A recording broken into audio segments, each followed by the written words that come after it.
Assalamualaikum warahmatullahi wabarakatuh. Alhamdulillahirabbil alamin wa bihi nasta'in ala umuri dunya waddin wassalatu wassalamu ala Rasulillah Sayyidina Muhammadin wa ala alihi washabihi ajmain. Dalam kesempatan kali ini saya ingin membahas tentang masalah mazhab.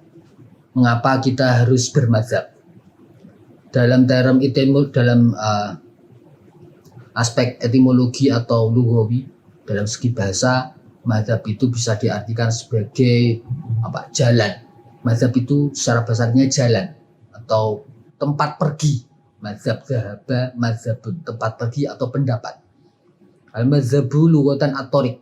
Mazhab itu secara etimologi bisa diartikan sebagai jalan. Umpamanya ada kata-kata ittaba'a fulanun madhaban hasanan. Fulan pergi ke tempat yang baik. Ayat thariqon hasanan, ayat jalan yang baik. Mazhab bisa diartikan juga sebagai al-maslak wa thariqah.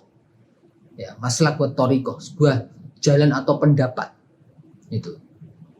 Terus ada juga yang mengatakan bahwa at-thariqah wa al-ittijah wal aslu wal ra'yi wal qasd wal mu'taqad. Ittijah, cara pendapat atau metodologi berpendapat atau pandangan atau sesuatu yang diyakini mu'taqad, itu juga bisa diartikan dari kata-kata mazhab. Sedangkan dari sisi istilahi atau terminologi, mazhab bisa berarti adalah pendapat atau aliran, ya, yang dikeluarkan oleh seorang mujtahid dalam menetapkan hukum untuk suatu masalah. Al-mazhabu istilahan madzhaba ilail imam ashabu min al-ahkam fil masail diniyah. Mazhab itu secara istilah adalah sesuatu pendapat yang dikemukakan oleh seorang imam dan para sahabatnya dalam masalah-masalah agama. Jadi bermadzhab adalah taklidnya seorang awam. Bermadzhab itu adalah ikutnya seseorang yang awam dalam masalah agama atau orang yang belum mencapai tingkatan mujtahid. Ikutnya seseorang yang awam kepada mazhab seorang mujtahid.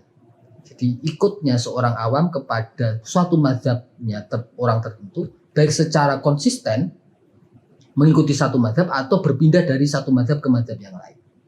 Saya ulangi lagi, jadi bermazhab itu intinya adalah taklidnya seseorang yang tidak mencapai derajat ijtihad atau orang awam kepada sebuah mazhab, baik secara konsisten mengikuti satu mazhab terus, ya maunya kita syafi'iyah terus itu, atau berpindah dari satu mazhab ke mazhab yang lain dalam term-term khusus. Dalam masalah-masalah khusus dia bisa berpindah pendapat, berpindah mazhab, tapi kemudian nanti kembali lagi. At-tamadzhub wa ayuqallidal ami. Ya, at-tamadzhub ya. Tamadzhub itu bermazhab, itu bahasanya adalah at-tamadzhub. Tamadzhub wa ayuqallidal ami. Aw man lam yablugh rutbatal ijtihad madhhab imam mujtahidin sawa'un iltazama wahidan bi'ainihi aw asha yatahawwal min wahidin ila akhar. Jadi dia bisa konsisten mengikuti Imam Syafi'i terus, atau kemudian bisa berpindah dari satu mazhab ke mazhab yang lain. Sekarang mengapa muncul mazhab? Mengapa muncul mazhab? Pertanyaan, mengapa muncul mazhab? Dalam masalah agama, mata rantai keilmuan atau sanad keilmuan itu sangat diperlukan. Ya. Sanad dalam sebuah ajaran agama itu sangat diperlukan. Mengapa? Supaya orang itu tidak tersesat, ya, tidak dolun dan tidak menyesatkan dalam beragama, dan tidak dolun dan tidak mudil. Makanya dalam ajaran agama itu wajib adanya sanad, perlu adanya sanad. Abdullah bin Mubarak dalam kitab Sahih Muslim mengatakan al-isnadu minad-din. Al-isnadu minad-din, bersanad itu termasuk beragama. Mengapa? Walaulal isnadu laqala man syaa. Jika tidak ada sanad, maka setiap orang akan berpendapat seenaknya. Makanya sebab yang pertama muncul mengapa timbul mazhab itu karena adanya sanad. Karena sanad itu wajib dalam menyampaikan pokok-pokok ajaran agama. Yang kedua, sejarah munculnya mazhab itu ketika Rasulullah masih hidup, beliaulah tempat kembali dalam seluruh masalah, baik dalam masalah hukum, masalah peradilan, masalah kekuasaan maupun masalah rumah tangga. Oleh karena itu pada saat Nabi masih hidup tidak mungkin terjadi perselisihan atau khilaf baik dalam pokok-pokok agama ataupun usuluddin maupun dalam masalah cabang-cabang agama atau furu'iyah. Tetapi kemudian setelah Nabi wafat barulah timbul beberapa perselisihan dalam kalangan umat Islam. Ya. Tapi masih dalam dalam belum luas, masih terbatas, sifatnya masih terbatas. Ketika Nabi baru saja wafat itu sudah muncul mulai ada permasalahan tapi tidak meluas, masih terbatas.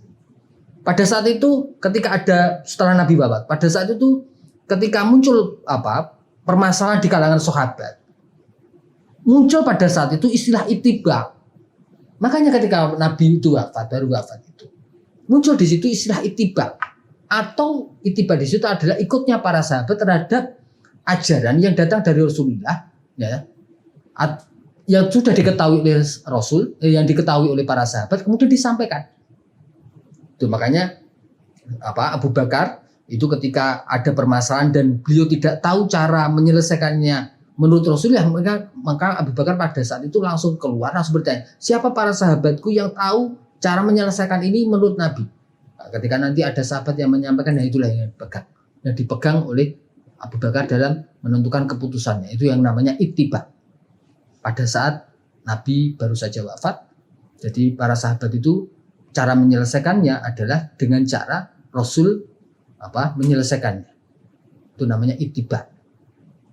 Terus kemudian setelah Abu Bakar, Umar, Utsman, Ali itu melakukan ekspansi sehingga membuat wilayah umat Islam itu semakin luas. Pada saat itu sudah mencapai semenanjung Arab, Irak, Mesir, Syam, ya, Persia dan lain-lain. Maka di situ terjadi perluasan wilayah itu memunculkan banyak sekali kemudian interaksi antara umat Islam, para sahabat dengan bangsa-bangsa yang ditaklukkannya. Padahal beberapa wilayah yang ditaklukkan itu jauh dari ibu kota khilafah atau pemerintahan umat Islam, jauh dari Madinah. Hal ini membuat kemudian bangsa-bangsa yang ditaklukkan itu dipimpin oleh pada saat itu dipimpin oleh amir atau gubernur atau para hakim. Nah, ketika mereka berinteraksi dengan daerah-daerah taklukannya jauh dari Makkah, Madinah, budayanya beda, permasalahan sosialnya beda. Pada saat itulah kemudian para amir, gubernur, para hakim dan para ulama itu harus melakukan ijtihad untuk memberikan jawaban atas berbagai problem atau masalah yang muncul pada saat itu. Terus kemudian berlangsung terus, semakin berkembang, semakin banyak interaksi, semakin banyak masalah dan muncul ijtihad pada saat itu. Selain itu pula dengan memperlebar kekuasaan atau ekspansi Islam pada saat itu, adanya dukungan yang besar memang dari pemerintah untuk kemajuan ilmu pengetahuan, baik ilmu agama maupun ilmu yang lain yang dipelopori pada saat itu oleh Umar, mulai Khalifah Sayyidina Umar. Pada saat itu beliau dengan sangat tegas membentuk departemen-departemen, membentuk divisi-divisi, terus mengalokasikan berbagai macam bentuk keuangan untuk perluasan pendidikan agama maupun pendidikan pengetahuan yang lain. Nah, semakin berkembangnya ilmu pengetahuan juga kemudian semakin memperbanyak masalah yang muncul, perkembangan teknologi dan seterusnya. Akhirnya muncul kemudian mazhab. Kemudian apa sebenarnya urgensi bermadzhab itu apa? Urgensi kita perlu bermadzhab itu apa? Berarti pertanyaan kemudian, bagaimana hukum bermadzhab bagi seorang yang awam terhadap agama dan belum memiliki spesifikasi seorang muslim? Hukumnya wajib. Wajib bagi orang seperti kita yang belum mencapai tingkatan mujtahid itu bermadzhab, wajib hukumnya. Mengapa kita harus bermadzhab? Pertama, bahwa umat Islam itu telah sepakat bahwa kita harus tetap mengacu atau menjadikan ulama sebelumnya sebagai pedoman yang wajib diikuti. Ya. Annal umma ijtama'at ala ayyatamidu ala salafi fi ma'rifati syariah Gitu. Kita harus tetap berpegangan kepada ulama yang mendahului kita. Itu pentingnya sanad di situ. Umpamanya fattabi'una atamadu fi dzalika ala sahabah. Umpamanya para tabi'in itu bersanad kepada para sahabat. Tentu ba'u tabi'in tamadu ala tabi'in, dan tabi'in berpegang teguh pada tabi'in. Wa kadza fi kulli tabi'atin. Dan begitu seterusnya di setiap zaman. Pun pula tamadul ulama ala man qablau. Para ulama juga mengikuti ulama-ulama sebelumnya. Wal aqlu yadullu ala husni dzalik, dan akal kita, logika kita juga menganggap hal itu yang benar. Mengapa? Di anna syari'ata la tu'rafu illa bin naqli wal istinbat. Karena apa? Syariah itu tidak bisa diketahui kecuali dengan adanya apa? Dalil nakli dan adanya cara istinbat. Itu. Wa naqlu la yastaqimu illa bi an ta'khudha kullu taqbikatin amman qabla bil ittisab. Dan cara kita mengambil referensi itu tidak bisa dilakukan kecuali dengan cara mengambil dari ulama terdahulu dengan cara adanya sanad keilmuan. Itu. Oleh karena itu di situ muncul adanya madzhab. Yang kedua, Rasulullah pernah bersabda apa? Ikutilah golongan terbesar. Ittabi'u as-sawadil a'dha. Gitu. Kita harus mengikuti apa? Sawadil a'dha. Jadi ketika golongan mayoritas kita itu bermadzhab kepada 4, ya, Imam Hanafi, Imam Maliki, Imam Hambali, ya, dan Imam Syafi'i, maka kita harus mengikuti sawadil a'dha. Ketiga, pada zaman saat ini yang sudah semakin jauh dari Rasulullah, ya, dan amanat begitu mudah disia-siakan, maka kita tidak boleh berpegang pada ulama yang kita harus berpegang pada ulama-ulama yang betul-betul memiliki kompetensi yang bagus, memiliki kompetensi yang diakui oleh masyarakat. Jadi semakin zaman jauh dari Rasulullah, banyak sekali fitnah yang muncul, banyak sekali kemudian permasalahan yang muncul dengan berbagai macam kompleksitas wilayahnya, cakupannya.